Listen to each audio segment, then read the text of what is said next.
What's going on, Clipper Nation? This week on the Clip Service podcast, we're going to talk about a lighter week that the Clippers had this past one.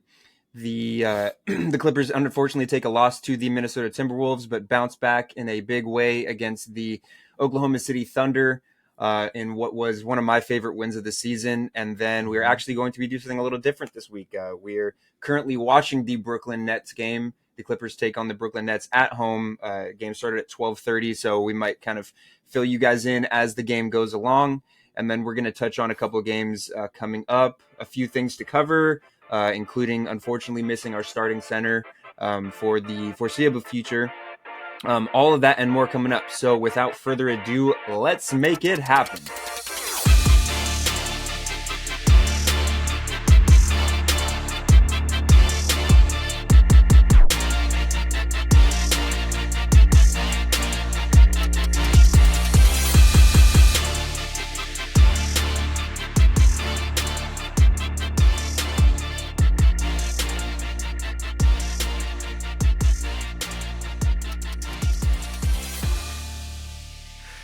What's up, Clipper What the fuck are you laughing Nation? at, Rolla? Why the fuck did you say that to me, bro? Rolla's starting out the show laughing at me. I'm sorry, it threw me off. Continue, Rolla. Come on. Okay, should I restart it or what? No, just go in. All right. What's up, Clipper Nation? Welcome to the Clip Service podcast. Fuck, why are you laughing? It's a silly dude? Sunday, dude. Come on. This is all going to be live. This is going to be on the show. What's up, Clipper Nation? And welcome to the Clip Service podcast on this silly Sunday. You can find us on Spotify, Apple Podcasts, Deezer, Amazon Music, and YouTube. And also Twitter and Instagram at Clip Service Podcast. Please make sure to follow us there. I'm Rolla, and this is my co-host, Nick. Let's get right into it. We just got the OG duo. Connor is unfortunately detained today. He's got stuff he's got to do. He's a busy he's in man. prison, bro. Yeah, he's in prison. He's got Sunday chores, this and that. So it's just us today. So bear with us, everyone. But yeah, as Rolla said, this is the Clip Service podcast, and we are your hosts. We're going to be bringing you a couple big pieces of information coming out of the Clipper sphere over the course of the last week. First of which we want to talk about, and it's going to start out our What's Going On segment, is going to be the Clippers starting center Ivica Zubac, who's been on an absolute tear this season, is unfortunately out for the next, I think, as of right now, probably about 3.5 weeks with a calf strain. It's his first. It's honestly, I mean, as far as I know, it's his first big extended absence of his career. I mean, the dude's an Iron Man. He plays just about every game. So it's a tough blow. Zoo's been, like I said, Zoo's been elite. He's been playing at the best level, or at the highest level I've seen him play in his career.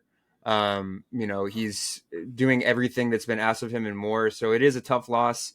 I think it's honestly, there's no good timing for something like this, but the fact that we have Mason Plumlee back after missing about a month with his knee injury, as well as with how good Daniel Tice has been playing, couldn't come at a better time. And we'll talk about it a little bit when we cover the Thunder game, but those two really stepped up in Zoo's absence. So we're going to need all of that.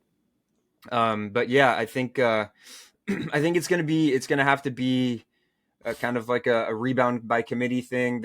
Zoo, he's so important for this team that it's going to have to be a couple guys stepping in and kind of filling in the role that he's leaving behind in his absence. What do you think's the biggest takeaway of Zoo being out for the foreseeable future? So I believe it's only, they said it's only supposed to be like 4 weeks. So from the point of the announcement, it was a 4 week is when he's going to be reevaluated. So right. So I think this was like the same thing. I mean, this is the same issue that like Kevin Durant had a couple years ago, and then he ended up tearing his Achilles. So for me, I think it's like it's better to be conservative about this type of thing. Sure. We don't want Zoo to come back and tear his fucking Achilles. So we don't want that. Yeah, and it would be even worse for like the Clippers as an organization and the clip and I guess our medical staff if that were to happen, because people would look back and say, what are you doing? This has happened before. Why wouldn't you take more, like, why wouldn't you be more cautious Yeah, on this type of injury? So I and the think Clippers he's met going to be out for a long time. Maybe I would say 2 to 2.5 months, like two and a realistically. half. Really? Yeah, I Okay. think that they're because I mean, like he's only going to be reevaluated, not come back in 4 weeks. Yeah. So I think they're going to really take their time with this one. Obviously he's our starting center, but he's a big piece to our team winning, especially during the regular season. I mean, you know how I feel once it comes to the postseason with Zoo. I think he's a big liability, but I will say I've always thought that our team is significantly better when we come at rebounds as a committee. Like I always say, I think Paul George and Kawhi are some of the biggest wings in the league, and there is no reason why they aren't capable of helping. And we also have Russell Westbrook, who's one of the best rebounding point guards, one of the best rebounding guards in the league.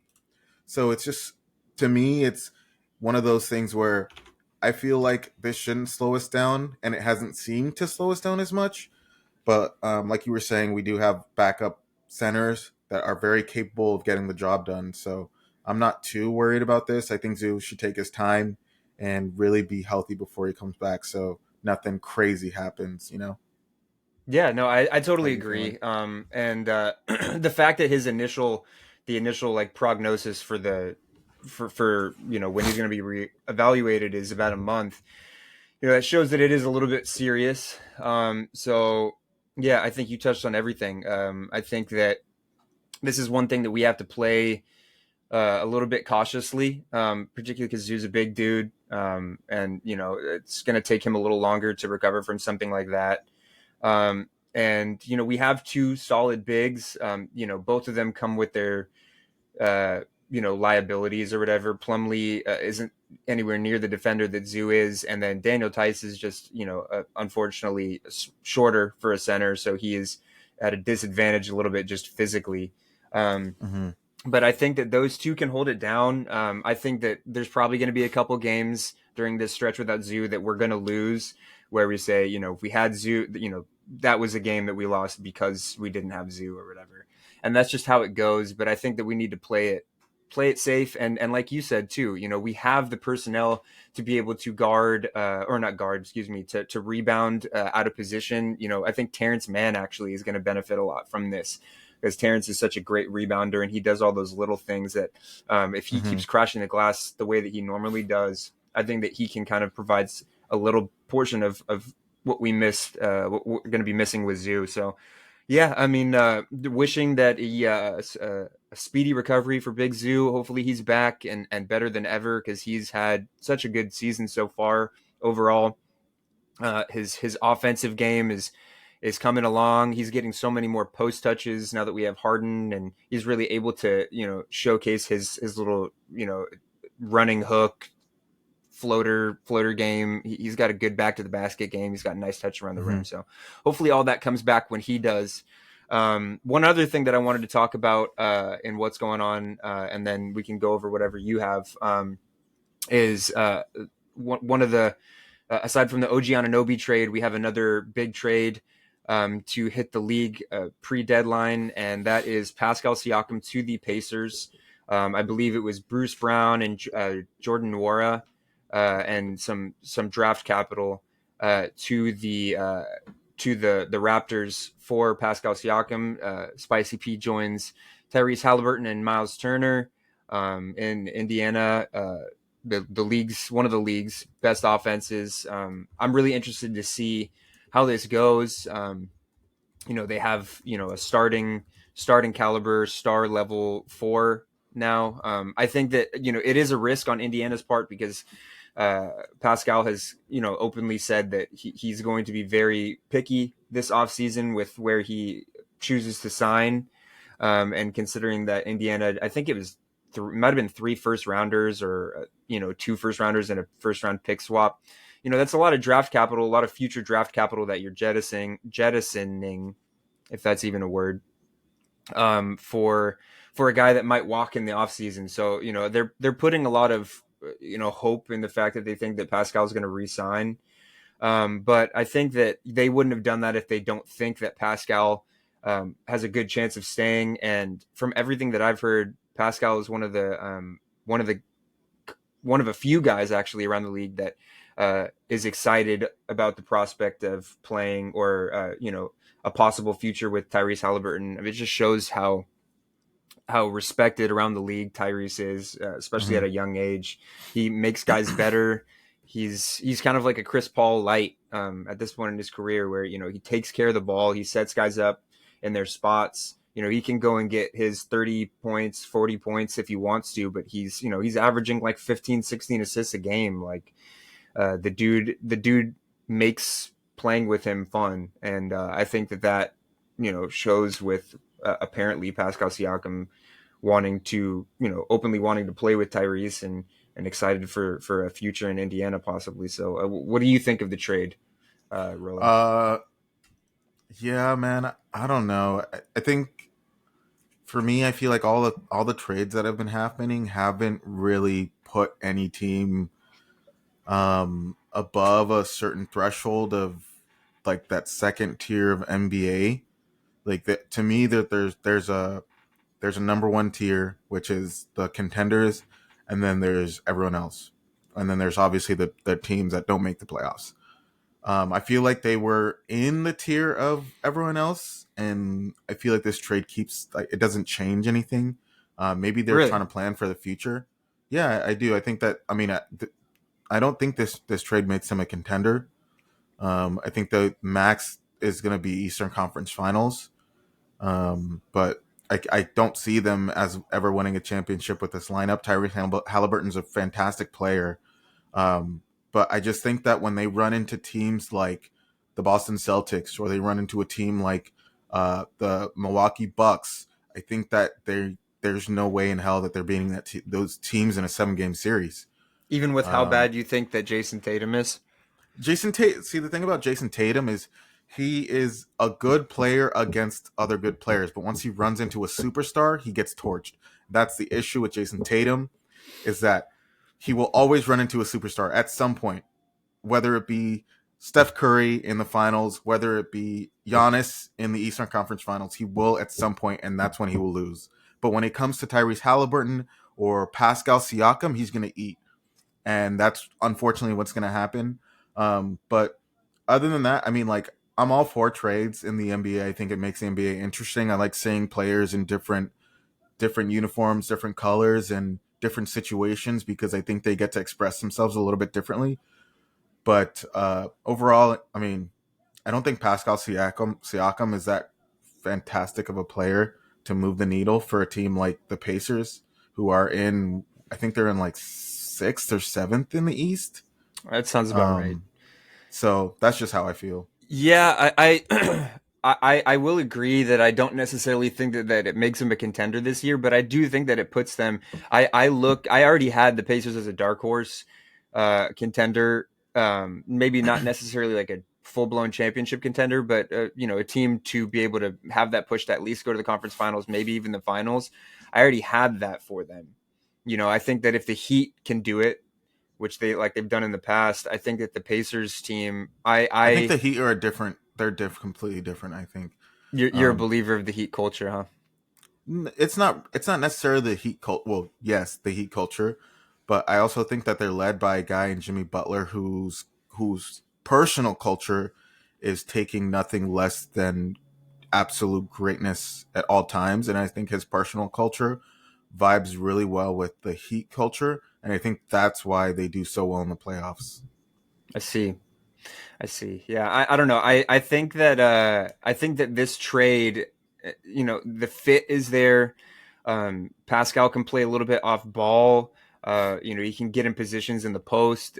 Tyrese is going to find him, and Miles Turner loves to shoot the three ball, so it kind of gives Pascal a little bit more room to do his thing, kind of in the mid range or down in the low post, which he's great at. He's got a great post spin, and he's got good footwork. I think that this kind of puts I would say that this puts the Pacers on the same level that I see maybe the 76ers and honestly maybe even the Bucks. The Um, I, Sixers. I I'm a big believer in Tyrese Halliburton. I think that he's definitely one of my favorite, if not my favorite, young player in the league. I think that he just handles himself on the court with such poise and he discipline. He takes care of the ball and I don't know. I'm looking real close at the Pacers now. To make some noise here if they can stay healthy. Halliburton just came back from a pretty gnarly injury a lot earlier than I thought he was going to come back. Um, we'll see how he responds to that injury. See if he comes back strong.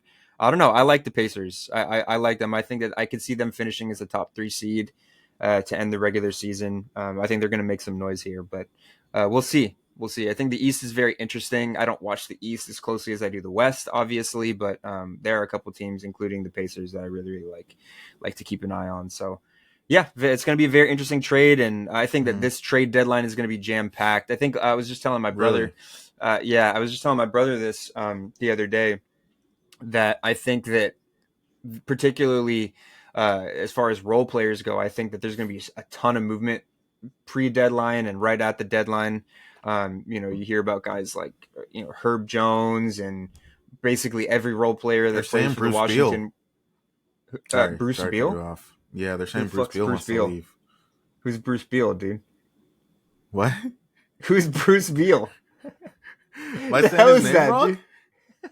dude? Rose making up fucking NBA players now. Wait, Bruce am I saying Beal, Bruce Brown. Bruce Brown? I was like, dude, does Brad Beal have a Oh, brother in the G League or some shit? Yeah, no, I did yeah, hear no, that Bruce about Bruce Brown. Brown. I did hear that about Bruce Brown. Yeah, a bunch of role players, really high level role players, I think are going to be moving to contenders this deadline. I've heard that the Wizards are willing to take on expiring contracts if picks are attached. So let's keep an eye on PJ Tucker and see if maybe we don't try to offload his contract to the Wizards, attach a couple second round picks and get somebody. Get some forward depth, or maybe I don't know. Daniel Gafford would be amazing, but I don't think that's going to happen.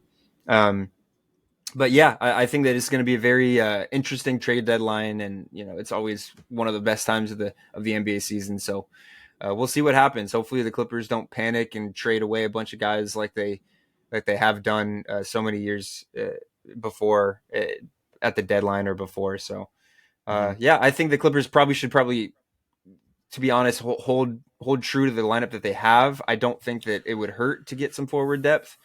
I Like I think we're said last good, dude. episode, someone like Dorian Finney-Smith or someone like that same kind of archetype I think would be beneficial for this team. But we will see. Rolla, did you have anything else for what's going on? Um, yeah, I mean, I think we were just talking about Spencer Dinwiddie. I believe on Twitter, people were saying that there was a rumor spread around that Spencer Dinwiddie was not playing up to his capacity because he really wants to be traded. Um, and he apparently has the lowest field goal percentage in the league. And he's I'm usually not very pretty. surprised by that. I like Spencer Dinwiddie a lot, but I'm not surprised by that. But the thing is, well, I guess the only thing that was interesting to me was, well, I have two questions, or I have one statement and a question. My statement is the only thing that's interesting to me is he was talking a lot of shit over the summer to Kyle Kuzma. Oh yeah, And what is that, dude? There's some beef there. they had some beef, and he was saying that he takes like his craft very seriously. He was saying that he doesn't like mess around. He was saying that Kyle Kuzma is more focused on, I guess, like social media and dressing and wearing fashion and all these extra stuff than actually playing basketball. And then, I mean, you come into the season and you have the lowest field goal percentage in the league as a, I think he's starting point guard. I don't think he is this. He's not starting. So right now, no. I think Dennis Smith is starting over there. At least from what I've seen so far in Hmm. this game against the Clippers, I think that Dennis Smith started the Gotcha. game. I believe. So my second question is how do you feel? And I feel like he's not, like, if he isn't trying, and he's trying to get traded. How do you feel about players basically finding throwing a in the way to, towel. yeah, basically trying to give up on their team and forcing their way in a trade? That's a great question. I think that a lot of the times us as NBA fans don't see what happens behind the scenes. And I kind of that was one big point of emphasis that I touched on. Every time someone's asked me, "Oh, how do you feel about James Harden possibly coming to the Clippers?" Or once it actually happened, how do you feel about James Harden on the Clippers? You think he's Mm-hmm. going to give up on his team just like the rest of the last two teams, or just like the last two teams or the last two stops that he's made? And I think my answer to that is, I not knowing the full scope of what's going on behind the scenes. I think it's kind of hard to fully pass judgment to players for seemingly throwing in the towel or seemingly quitting on a team. Um, because at least with James Harden's case this time around, you know, as far as we know, James Harden was offered a max contract verbally by Daryl Morey. Daryl Morey didn't hold his end of the bargain, Mm-hmm. and so if that is all true, and everything is kosher with that, um, I don't know if I would play for a team that pulled that shit. I would, like, or I don't know if I would be my best self, playing for a team that is not taking care of me like that. So I don't know what's going on behind the You'd still scenes. be getting paid though, You would be getting paid, and obviously you want to do millions. your, yeah, you want to do your job and stuff like that. But at the end of the day, like, it's the player empowerment era, and you see it. Yeah, Players get what they want when they force their hand a little bit, and if you can get what you want and you can set yourself up, I, you hear it time and time again. I want to win a championship by any means necessary, and I think that it would include, you know, being a nuisance off the court sometimes. If you're in a situation where you feel like you're not set up for greatness and you have the power to be able to switch teams, put yourself in a position to win a championship, help a team win a championship, I can't say that I wouldn't do that if I was in a position like that. But again, I don't know what's going on behind the scenes with Brooklyn. This is kind of like a newer piece of information for me. Um, right. I know that there was something going on with Dinwiddie just because he's not getting as many minutes. He hasn't looked good just based off the eye test. So I don't know. I think that once players get traded from situations like this, that's when you kind of find out why they acted this way or what was going on behind the scenes. A Shams Mm-hmm. article will come out where it'll be like, oh, X, Y, and Z is the reason why Dinwiddie left, and he's never been happier now that he's with whatever team. So I don't know. All of that remains to be seen. I think it's very interesting, and I think it's always going to be a thing now. And that's just Gotcha. kind of how it goes. I don't really have much of an opinion on it, to be honest with you. Nah, I feel that I kind of have the same kind of, I guess, opinion. Um, I think the players should take, I don't want to say like take what they can get, but I mean, like, if there is a way that they can, get off the team, they're unhappy with the team they're on, and there's a way they can get out. I think they should take that path. Like, you know what I'm saying? Like why not?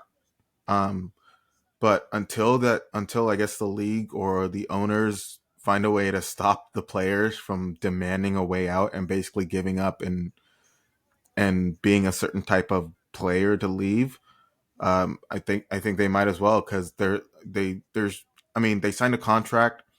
There's no way the owners or the team can stop paying them. So why not kind of relax and not really play up to your capabilities and still get paid? You know what I mean? So I think it's just one of those things, but it's still just unfortunate, especially as like a fan or someone who doesn't make millions of dollars every single week, to see these players kind of be Quit lackadaisical or, on their yeah, teams or quit whatever. on their team and just not play and be getting paid like more money than I can even imagine. So Yeah, that's just the only issue I have from a fan standpoint. yeah. But I also There's wanted two to, sides to it for sure.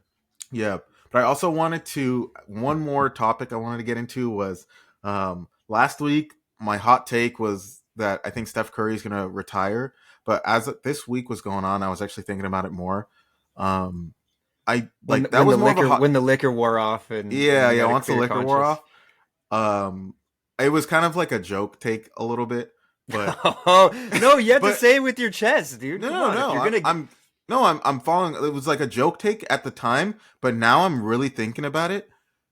I truly think that he might retire Oh, because so you're doubling down. I'm doubling down Love because it, love it. I'm thinking about it. Clay Thompson, like I said, Clay Thompson is cooked, and We've known that, yes. what like what are they gonna get back? Like, are they able to trade Clay next season, or would he be? I think he's a free agent next season. I don't I'm think not they're gonna sure. give him what he wants. Clay Thompson is probably gonna leave. Draymond Green is. I mean, I wouldn't be shocked if they moved on from Draymond Green. And it's just going to be Steph Curry with a bunch of role players. The team is pretty young at the moment. Steph Curry is like I think Steph Curry is like 35. Is Steph He's Curry getting up willing there. to is Steph Curry willing to like rebuild with the Warriors right now and go through 2, 3, 4 years of trash, or like is he willing? Is he trying to win more championships and go somewhere else? So I don't know. It's just like if I were Steph Curry, I mean, I was drafted by this team.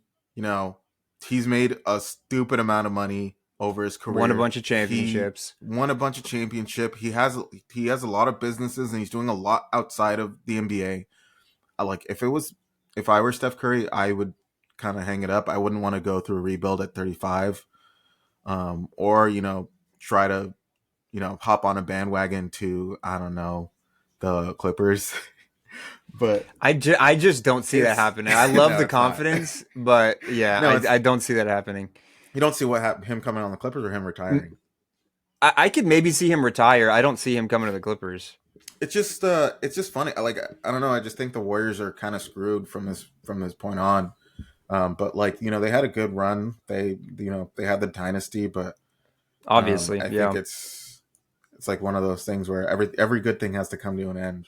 totally. And you see more times than not, dynasties like this do come to messy ends. You keep a core together that goes through so much, and Mm-hmm. they all know how good they are as players, what they contributed to the dynasty and stuff like that. A lot of times, egos get too big or people just get sick of seeing the same, not even in necessarily a negative way, but people just, seeing the same face over and over again, especially if you're losing or there's, you get older and stuff like that.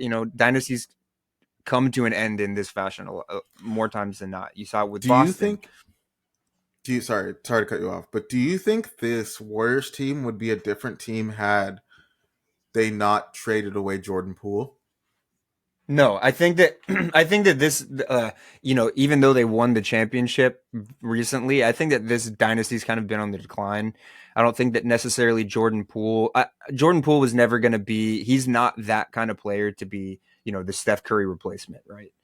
I I don't just think he don't would think have that been the he Steph takes the Curry games. replacement, but I think he could have been the Klay Thompson replacement.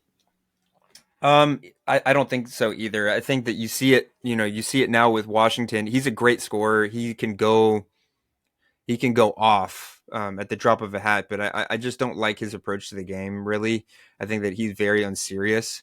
I actually really like Pajemski, their rookie this year.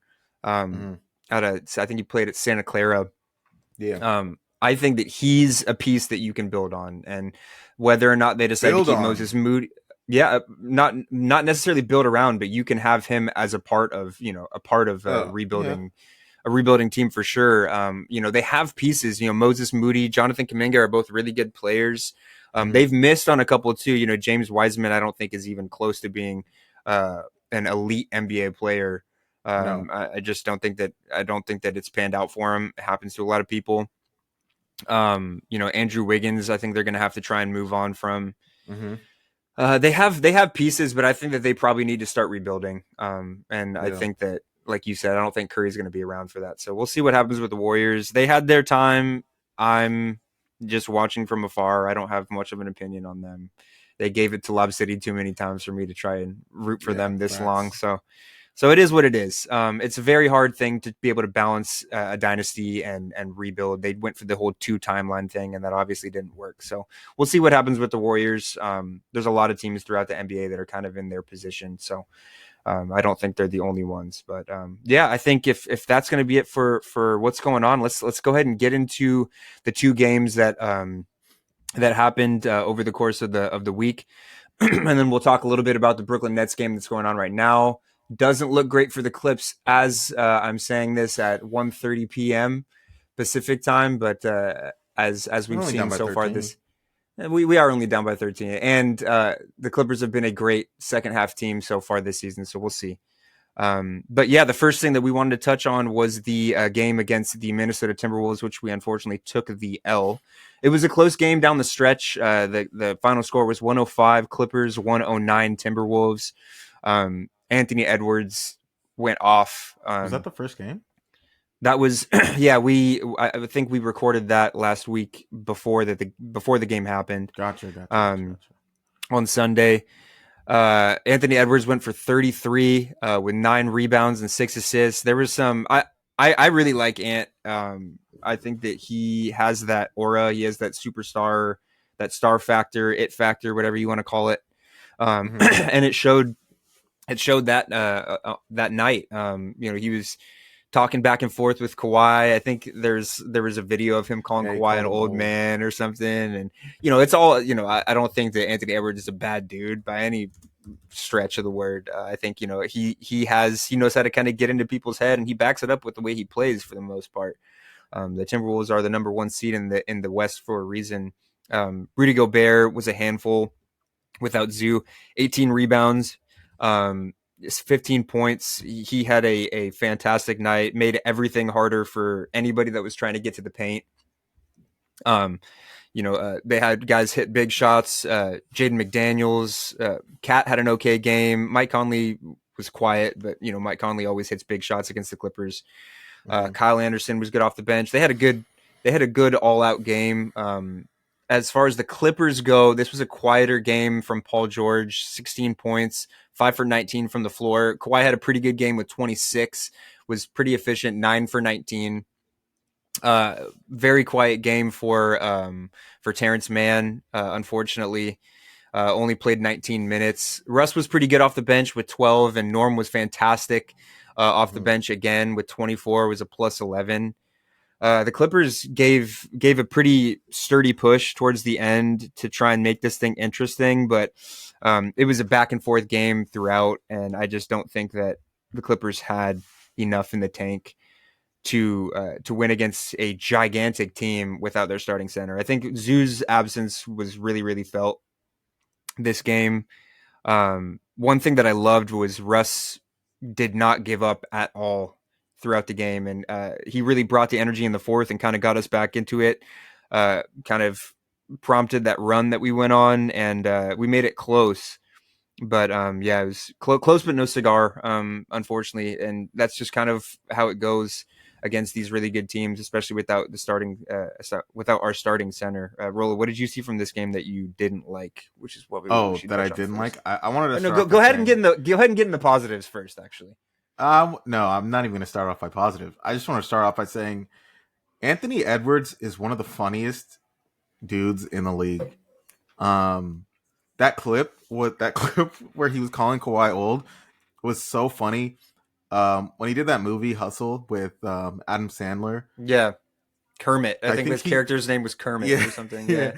I think they asked him like, oh, like we didn't know you'd be that good of an actor, this, that, and the third, and he was just like, oh, I just acted how I would it like normally, Yeah. and we see it like the dude is just talking shit during like in the middle of the game, calling him like one of the best players of all time, old ass N word, and it's just funny to hear and funny to see.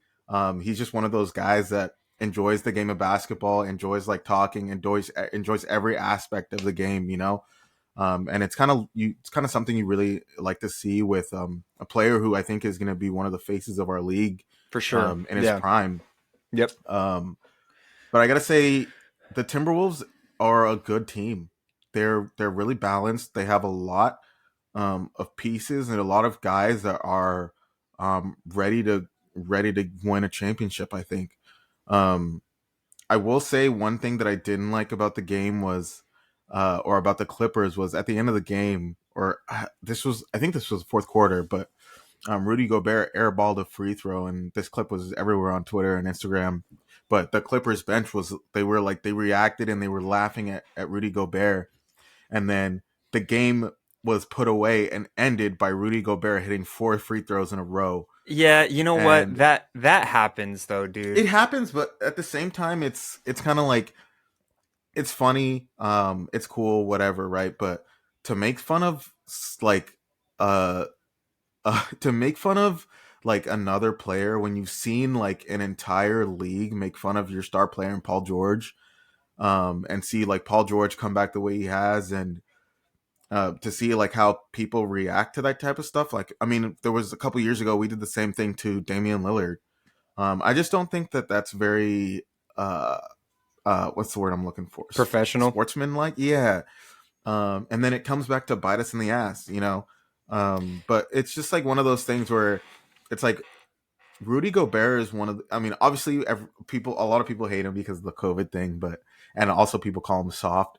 But like this dude has won multiple defensive players of the years. He's an multiple all-star, right? Oh yeah, dude, one of the greatest shot blockers to ever touch the court. He's a fantastic player. To not give him that respect is a little bit concerning to me. Well, I don't want to say concerning because obviously like I think they learned their lesson, but it's just like I don't think we should be trying to rile up the best players on the other team type of thing. I don't know. To be honest, I don't give a shit. I thought, Really? you know, I probably would have done the same shit if I was on the bench. Really? 100%, dude. And honestly, okay, so you could say the same thing. The Clippers, the final score was 105-109. The Clippers could have won this game, right? Anthony Right. Edwards is talking smack to Kawhi Leonard. Imagine if Kawhi Leonard hit the game winner on Anthony Edwards. Would we be saying the same thing for Anthony Edwards? It's just people talk, people make, people troll, people go back and forth. It's part of the game. But I don't think that different, dude. Dude, I don't think that any, you know, things like that. There's only two options when you talk shit. It either works out or it doesn't. And I think that, you know, when it doesn't, you just say, hey, you know what, I'm gonna talk my shit. It didn't work. We move on. But you know, I think that, you know, the Clippers aren't the only ones to laugh at somebody airballing a free throw or, you know, duck their head if somebody airballs a free throw. I think it's part of the game. Obviously, the Clippers, from my bias standpoint, the Clippers are going to get more negative media coverage than positive. So if something comes out and bites the Clippers in the ass, you know, it's going to be all over House of Highlights and stuff like that. But there's so many teams that do that kind of shit. I think the difference is like you meant, like you gave the example of Anthony Edwards and Kawhi, but that's a one-on-one matchup. I think it's different when it's like a one-on-one matchup, or if Paul George is talking shit to Steph Curry, saying like, "Oh, I can do that too," this, that, and the third. But when it comes to like the bench players who aren't the ones that are matched up against them, that are laughing and doing all these things, like, bro, you're not even in the game. You're not even getting playing time. Like, why would you rile up the player who, you know what I mean? Like, you're not the one that's having to guard these guys, that's having to play against these guys. When they lose, we're not blaming those guys on the bench. We're blaming Kawhi. We're blaming Paul George. I just think that it hurts our team in the long run than it does like in the moment in time. If Kawhi is talking shit back and forth to Anthony Edwards, then like that's all good, because Kawhi is probably going to go off the same way Anthony Edwards is going to go off, and they're going to have a competition one-on-one. But I think it's different when a bunch of bench players are reacting to a free throw being airballed. Like Paul George hasn't airballed a free throw in the playoffs. Like Kawhi hasn't airballed a free throw. You know what I mean? Like, I don't know. It's just it just bothers me a little bit, you know? I get it. I just don't take that kind of shit as seriously. I think that, you know, it's, if you're gonna do that, sometimes it'll bite you in the ass. You move on. It is what it is. I think that, you know, that's not the reason why Rudy Gobert hit his free throws. I think that he just hit his free throws because he locked in and hit some big free throws. You know, you shoot a 60%. you shoot 60% from the line, which is a horrible free throw percentage. But You're look at gonna that! hit, Look at that playoffs. Look at that playoffs that Giannis hit 17 of 19 free throws after Chris Paul said that we'd rather have him go to the free throw line. He hit 17 of 19 free throws and knocked them out of the finals and won the championship. Like, you obviously, when you do that stuff, you obviously give the motivation to those players. That's what I'm trying to say. These are like professional players. Like you think these professional players can't lock in at any moment and hit free throws? I don't know, dude. It's just frustrating to me. okay, all right. Maybe we'll have to settle this on a hot take, shot take. Yeah, hopefully we don't do that in the playoffs, dude, because I think that could lose us Playoffs are playoff a different games. animal. Playoffs are a different animal. I feel you. But yeah, I think aside from that, I think the Clippers just kind of weren't able to combat the Timberwolves size, and that was the biggest reason to me why we ended up taking that loss. And I finished this. After this game, hung my head a little bit, but I was looking to the next game. We ended up matching up against a really tough OKC Thunder team, and Mm-hmm. we ended up taking the win. And that's part of the reason why that one was one of my favorite wins of the season, um, amongst many other things. This team has done such a good job at taking kind of a gutsy loss. We end up coming together in the fourth, end up almost pulling out the win, but some teams end up hanging their heads after a loss like that or getting Mm-hmm. down on themselves, and it kind of rolls over into the next game. And you kind of didn't see that against the OKC Thunder, and that based on that, and also the whole Shea trade, and getting Paul George and trading away Shea, and it's such a polarizing topic. You see that graphic; everybody posts that Dude, graphic every time we play the so annoying. OKC Thunder of the amount of picks we've traded and the future that we leverage to try and get Paul George and Kawhi and stuff, which I'll talk about in a couple minutes. I have a little bit that I want to say on that, but bottom line, the Clippers end up pulling out a dub against the OKC Thunder. It was a slugfest. This one was a great game, Mm-hmm. back and forth game. So many lead changes for this one. Paul George ended up finishing the game with 38 points. The far and away had the best game out of anybody on the floor for the Clippers. Kawhi Leonard and James Harden tied for 16 points apiece. They were the second leading scorers, but Paul George was fantastic in this one. As far as the Thunder go, Jalen Williams had a great game. Shea was, I think, coming off of some sort of ankle injury or something like that. Was questionable in the game prior against the Lakers, which they ended up taking a loss in as well. Was questionable coming into this game. Ended up gutting it out and playing. When Shea was on the bench, Jalen Williams really shouldered a lot of the load. Chet Holmgren didn't have a great game, 8 points. That was one thing that I was looking for very closely this game. Was I knew Shea was coming in a little bit hobbled. Chet's been fantastic this year. He's my pick for rookie of the year still. And I was saying that the Clippers need to try and attack this dude because he can cover so much ground on defense, and obviously his Mm-hmm. offensive game is great, but he can cover so much ground on defense, especially in the paint, that I think that if we get Chet in foul trouble, that opens up everything for the Clippers, particularly in getting to the rim. And we did that. We got him in foul trouble. He had 4 personal fouls, I think, in some point in the third, and he played sparse minutes, throughout the third and fourth. Jalen Williams made it interesting, but and also one of the things that I absolutely hated this game was how many wide open threes that we gave the Thunder. Lou Dort ended up hitting 5 of them. Isaiah Joe, who is an absolute sniper so far in his young career, hit 5 of them as well. Both of them had double digit scores. Joe with 15, Dort with 19. Those two kept them in it as well. Like I said, it was a back and forth game, but Paul George ended up going off in the fourth, ended up hitting a 3, going back in the other end, getting a steal on Shea, and then throwing down a reverse dunk in transition. That was so sweet. What did you like from this game the most, Rolla? Well, I was just gonna say one thing about why I'm so confident on the Clippers this year is that we win games like this. I think when we're confident, when we come into the game confident and motivated, I think that our like, and Kawhi is gonna be Kawhi. This is one of those games where I think he recognized that Paul George was very motivated and kind of allowed him to do his thing. And I mean, Kawhi only had 16 points, but I think it's one of those games where he could have he could have gone off, he could have done this that, but he chose to let Paul George have this game. Yeah, And Paul George was just eating, and I think he's obviously very motivated because of of the trade. the trade, and it's so irritating when people say that we traded Shea for Paul George and a bunch of, or we traded Shea and a bunch of picks for Paul George. But people don't realize we traded Shea and a bunch of picks for Paul George and And Kawhi. Kawhi Kawhi Leonard. wasn't Yeah, coming without Paul George, and people love to leave that out because, like you said, they like to hate on Paul George.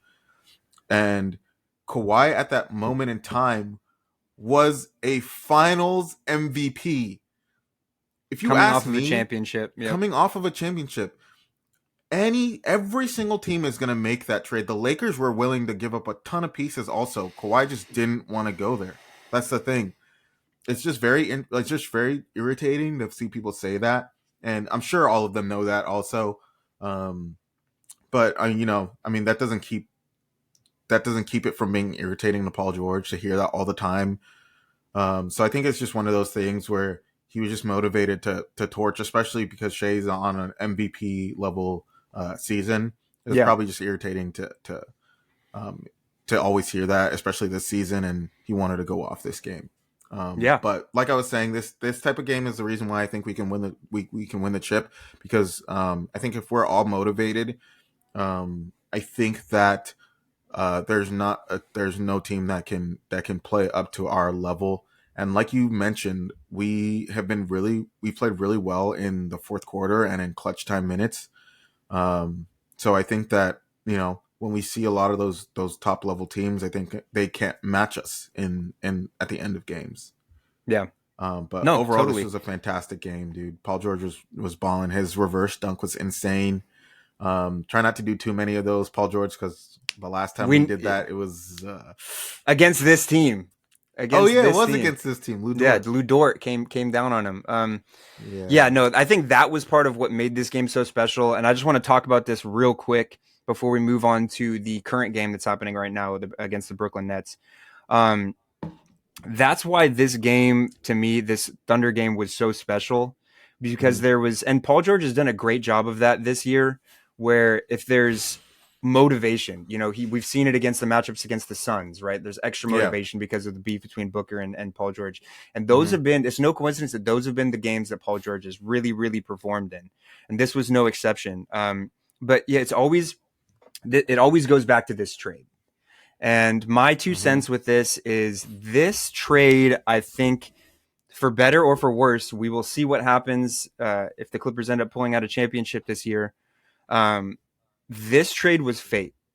I think it was, for a multitude of reasons. And Okay. first of all, I think that if you're going to hate on the Clippers front office for making the trade, don't hate on them for making this trade, because this was a no-brainer. What you should hate on is the fact that, and I need to look at the draft class after the two picks that we made, but no disrespect to Jerome Robinson, but if Jerome Robinson ended up balling out, he was the 13th pick in the draft. He ended up playing at a lottery level pick, caliber out. If he was putting out like a lottery pick, we could have even traded Jerome Robinson instead of Shea, and we could have had Shea, Kawhi, and PG. Or, if you're going to hate, like I said, if you're going to hate on the front office, why not go ahead and try and trade Michael Porter Jr.? I know that I think he missed most of, if not all of that season, but, he had so much promise and so much,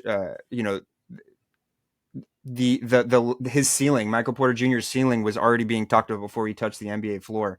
Mhm. There's a chance that we could have traded Michael Porter Jr. Instead of Shea, if he ended up maybe getting back and getting healthy and playing a couple games for the Clippers and looking good.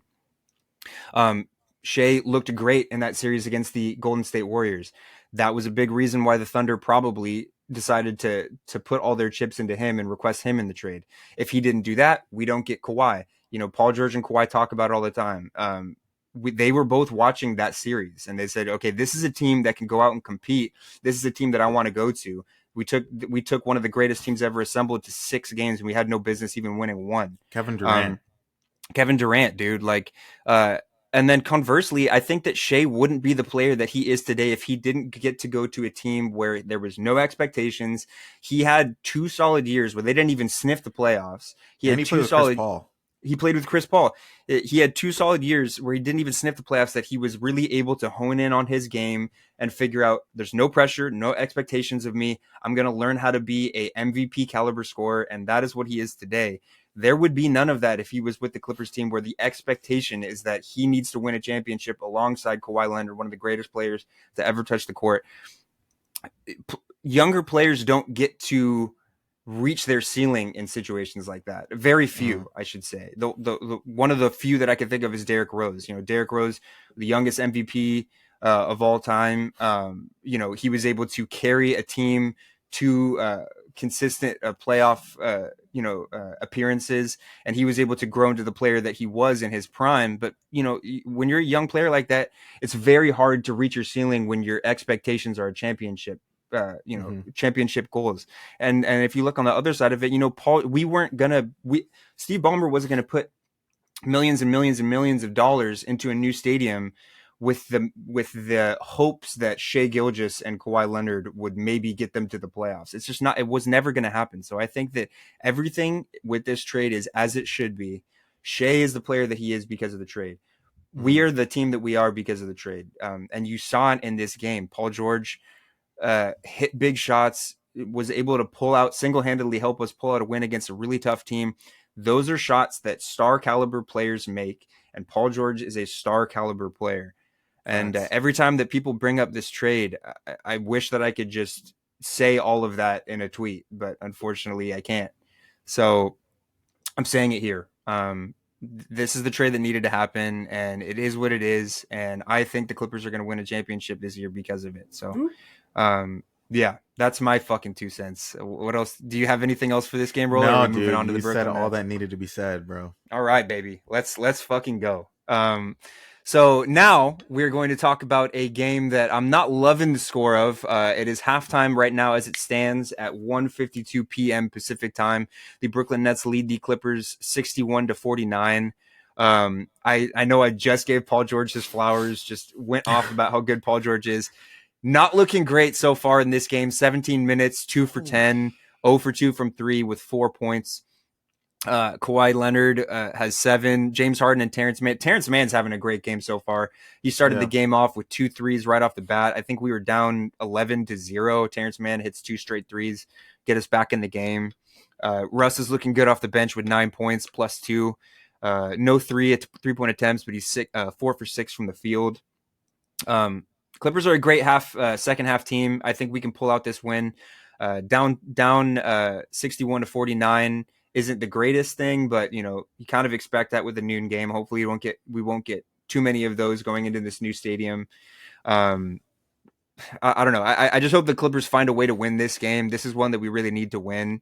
And I think that, that's not too big of a deficit to be able to, get a second half comeback and lock in. We got to expect more than 4 points from Paul George, and everybody's got to step up a little bit in this one. But what are you looking for the most in this second half against the Brooklyn Nets? Mikal Bridges has 20. That's what I was literally just looking at. I just saw that. Yeah. Lock in on Bridges. That's probably the first thing that Ty is going to say. But overall, I mean, James Harden's at a -17 right now, which is not good. But I mean, I don't have any reason to not believe in the Clippers as of late. So I'm not really too worried. I think that we'll still come out with a win. We're only down by 12 points. And we know that in the NBA, 10, 12 points is really can disappear in a minute. Disappear in literally a minute. So I'm not tripping too hard. Totally. But, our stars got to step up. Paul George has 4 points and Kawhi has 7. So really like that to increase over the next half. Yeah, let's hope for a better second half from the Clippers. Real quick, we're just gonna rocket right into the previews, and then we're gonna get into hot take, shot take. We're running about 55 minutes, so we're gonna kind of keep this quick. But Mhm. the Clippers have 3 games coming up this week. The hallway matchup that we so love to tune into. We have a game against the Los Angeles Lakers coming up. I believe that's on Tuesday, January 23rd at 7 o'clock. Um, the Lakers are 2-0 against us this season. They've kind of had our number this season. They've been great games, but they've come to play against us. So I think we got to expect more of the same coming into this one. Mhm. Very middle of the pack team. You know how I feel about the Lakers. They're 21-22, 10th in the West. They're 18th in points per game, 17th in defense, 20th in rebounds per game. They are 8th in assists, so kind of keep them from sharing the ball. Maybe just run single coverage if you can. I know it's hard against a team that has LeBron James and Anthony Davis, but I think that if we keep them from sharing the ball and kind of getting other guys involved, I think that we can do what we normally do against this team and pull out a win. What are you looking for in this one? I think the Lakers are going to come out hard. They've been playing horribly recently. Um, Anthony Davis was put on questionable status today after being at the Packers game last night, running around catching passes. He was on the So field. yes, he's on the field. That's interesting. That's T. That's T on a Sunday morning, huh? He's a Packer fan, so I mean, he might as well, be part of the Packers team, right? Isn't he from Chicago? Yeah, Why is I he a don't Packer know, fan? dude. I don't know, dude. All I know is he's soft. Uh, Okay. Okay. that's All all you need right. to know about him. That's all you need to know. Yeah, I Um, think that the Clippers could pull out this win. Sorry, love I to see a didn't mean to win. cut you off. No, you're good. Yeah, Uh, I think uh, I was gonna say really quick. I would just love to see the Clippers win this one because we've lost the last two against the Lakers, and we already know how passionate the LA is about the Lakers and the Clippers matchups. So yeah, yeah, totally. I would love to take this one, start out the week right. After that, we have the Toronto Raptors, who gave us an absolute slugfest last time we played against them. I don't think that they're going mhm. to be as angry as they were last time we saw them. They were coming off of a game that they only We got still two beat free them throws in though. the fourth. We did, but it was a Yeah. tough one. What I'm Mhm. saying is, I don't think that they're going to be coming out with as much fire, particularly because they only got two free throws in the game before that, and you saw the whole Darko rant and stuff like that. Also, shouts out to I forget his name, but the Warriors assistant coach who passed away. I know that he was very close with Darko, the Raptors head coach, and he Mhm. had such a impact on so many international players. So our condolences go out to his family and everybody that's affected around the league. I know that he had a pretty big circle, and from everything that I understood, he really put on for a lot of the Eastern European players to come into the league. So rest in peace to a legend. But yeah, Yeah. so hopefully we can come out and set the tone against this Raptors team, who is kind of in the middle of a rebuild. They've been playing really really tough basketball. They've always had a bunch of length. They get their hands on a lot of loose balls and passes, and they're second in the league in assists per game. But kind of like the Lakers, they're middle of pack in about everything else. So I think just set the tone. Hopefully this game is not as tough as the last time we played against them, but this is one that we should win. I would Yeah. love to come into this game with a win against the Lakers and go 2-0 this week up to that point. Rolla, did you have anything from this game that you were looking for, or No, no. Just love to see a dub. This was a close game last game, well, the last time, but we still pulled out a dub. They obviously have Pascal now, or they obviously got rid of don't have Pascal it? now. Yeah, So I think that we should be able to take care of them. yeah, I agree. And then finally, for the final game of the week, we have the Boston Celtics, who absolutely gave it to us last time we played against them. So, um, yeah, I think that this one's going to be a hard one. Would not be shocked if we drop this game. But yeah, Drew Holiday, I think, is out as it stands right now. I don't know what he's out with, but you know, uh, I think that we'll take whatever we can get against a stacked team like this. Um, I don't expect us to get blown out the way we did last time we played against them. I think that it's hard to get blown out twice in a row by the same team. Um, I'm just looking for a disciplined brand of basketball against this team. in the top tier in just about everything. Fourth in points per game. They're number one in rebounds per game. Got to keep these guys off the glass, particularly when you have open shooters. Porzingis likes to hang out at the 3-point line. Jason Tatum's a great shooter. They have great shooters, so don't let them get second chance points and kick it out to open shooters. That's what got us in such trouble last game. They had a ton of open looks off offensive rebounds. And they're fourth in defense. They have the personnel to be able to be a good defensive team, and it shows. Mm-hmm. So Clippers got to bring their best. Thankfully, there's only 3 games this week, so we'll have enough rest in between games to be able to come into this one fresh. Jason Tatum's averaging 26 points a game, and he's their leading rebounder. So he cut the head off the snake in this one. According to Rolla, it shouldn't be too hard because when Jason Tatum plays against superstar level players, he falters. So, I think that we can, by that logic, I think that we could take this dub pretty easily. What do you think, Rolla? Yeah, I don't know if you saw the game was it on Friday? He lost to Jokic. He only dropped 22 points. Yeah. But I will say, not Jason Tatum. I will say the Boston Celtics, they're a great team. I think it'll be a tough game. But overall, I think we should win this because, like you were saying, I think we do have the motivation because they beat us so badly the first time. So we'd just love to see a dub on the. I think this game is on a Friday, right? Next Friday. Let's see. Yes. No, Saturday. Yeah. Excuse me. Saturday, Saturday the 27th. Okay. Yeah. Would love to see a dub on, what is it, Saturday night. Yes. Yeah, one thing that I like going into this game is that the Celtics don't necessarily have a gigantic front line. So missing Zoo, I don't think is going to be as big of a problem as it was against teams like the Timberwolves. And you look, and Jason Tatum's their leading rebounder. Keep him off the glass, and I think that we'd be in good shape.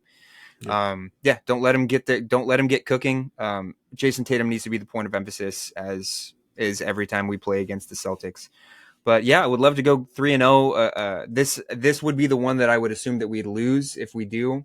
My prediction is probably, just to be on the safe side, I'm going to say we're going to go 2-1. I think we are going to drop this one, but I would love to be wrong. And continue our we took a tough loss against the Timberwolves, but we've managed to bounce back. I hope that we keep that up. But yeah, if there's nothing else you want to say, let's get into hot take, shot take. Roller, you got anything? We're going to give Rolla a minute to decide. We will be right back after this break. All right, guys, we are back and we are ready to get into hot take, shot take, your favorite segment, or so we hope. My hot take, I'm going to start us out while Rolla is grabbing his refreshments. We got some bourbon for today. And my hot take is, by the end of February, the month of February, right now we are at January 21st. By the end of the month of February, the Clippers will be the 2nd seed in the Western Conference, just behind the Minnesota Timberwolves. So, down the hatch, cheers to that. Los Angeles Clippers will be the number 2 seed. Dude, that sounds like a fantastic hot take. And I honestly don't think that's a hot take, if I'm going to be real with you. I think that's a fucking cold take. Actually, I think that's ice cold. Oh, yeah. I think that's ice cold. I think you got to take a... I got to take 6 more shots for that one. Yeah, take another shot. Yeah, that's my pick. I honestly wouldn't be shocked if the Thunder keep going up. This Minnesota Timberwolves go down. We managed to sneak in there, take advantage of the chaos going on at the top of the West. But okay, regardless of who's above us, the Los Angeles Clippers will be the number 2 seed. Okay, Rolla, take it away, baby. Mine? Yes. All right. Well, never been more ready. My hot take is the Philadelphia 76ers will lose in the first round of the playoffs this year. And I think Embiid will be traded. Wow. Okay. Next season. Okay. Where's he getting traded to, Rolla? Charlotte Hornets. Bro, he's getting traded to the Pistons for Cade Cunningham. Whoa, that is hot. That is hot. Did you take your shot? I wasn't even paying attention. Oh no, I was hoping to skip that one. Nope. Cheers. Down the hatch. Cheers to the Joel Embiid will be a Detroit Piston, and Cade Cunningham will be a 76er. And Roll is loving it. Oh God. Yeah. Let that sink in, buddy. Yeah. Okay, that's interesting. Who are they going to play in the first round and get knocked out by? It doesn't matter. It doesn't matter. Okay. Embiid wasn't able to rise to the occasion, bro. Embiid was not able to rise to the occasion and played a mystery team in the first round. Gets knocked out. He's going to be in. He's going to be in Motown, balling out. Next episode, we might have to have a discussion about Embiid's flopping antics. Okay, I love that. We will. You heard it here first, guys. We will get into that in the next week's segment of what's going on, why Embiid flops so much. Also, wasn't there supposed to be a fine for flopping? Yeah, it's all I'm saying. He weighs so much, and he just drops. He weighs a lot of pounds. 250 plus at least. Right? Yeah, not as much as Zion though. Zion is 300 plus, bro. Yeah, let's not get it twisted. Okay, we are running a little bit over time. Before we get into more fat shaming, we are going to close out this podcast. Thank you guys so much for tuning in. We always appreciate it so much. Find us on Spotify, Deezer, Amazon Music, Apple Podcasts. You can find us on YouTube. Get at us on Twitter at Clip Service Pod. Follow us on follow us on Instagram at Clip Service Podcast. Get at us anywhere you can. We appreciate the support. We appreciate you guys listening. And as we always say, let's go Clips. Go Clips. Thanks, guys.